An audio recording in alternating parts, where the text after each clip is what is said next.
আসসালামু আলাইকুম। আয়েশাস কুকিং স্টুডিওতে আপনাদের স্বাগতম।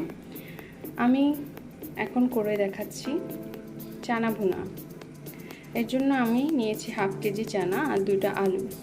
এগুলোকে ভালো করে সিদ্ধ করে আমি আলুটাকে চানার উপর চটকিয়ে রেখে দিয়েছি।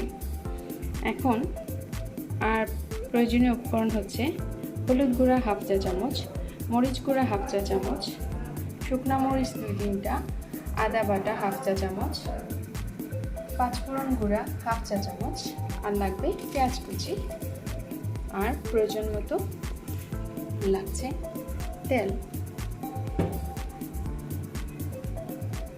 তেল দিব 2 থেকে 3 টেবিল চামচ পরিমাণ। লাগছে আমার তেজপাতা, পাঁচফোড়ন গুঁড়া। আমি এখানে তেল দিয়ে দিয়েছি 3 টেবিল চামচ পরিমাণ। এখন আমি হাফ কাপ পরিমাণ পেঁয়াজ ঢেলে দিচ্ছি।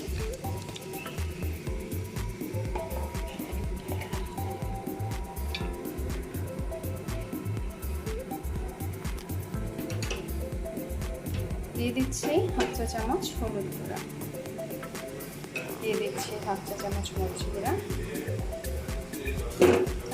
আর দিচ্ছি হাফ চা চামচ আদা বাটা।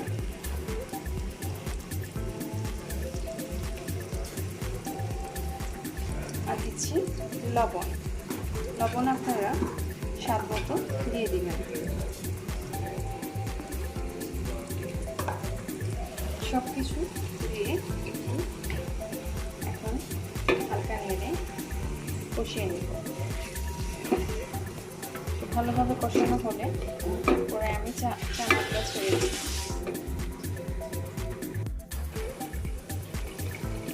মশলা কষানো হয়ে গেছে, এখন আমি দিয়ে দিব 2-3টা তেজপাতা। এখন আমি চানাগুলো এটার মধ্যে ঢেলে দিচ্ছি।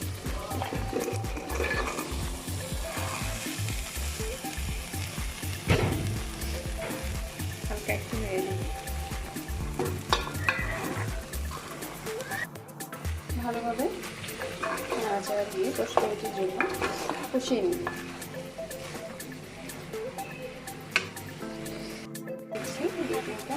শুকনো মরিচ উপরে হয়ে গেল আমার চানা ভুনা। হালকা একটু পাঁচফোড়নের গুঁড়া ছিটিয়ে নামিয়ে ফেলবো।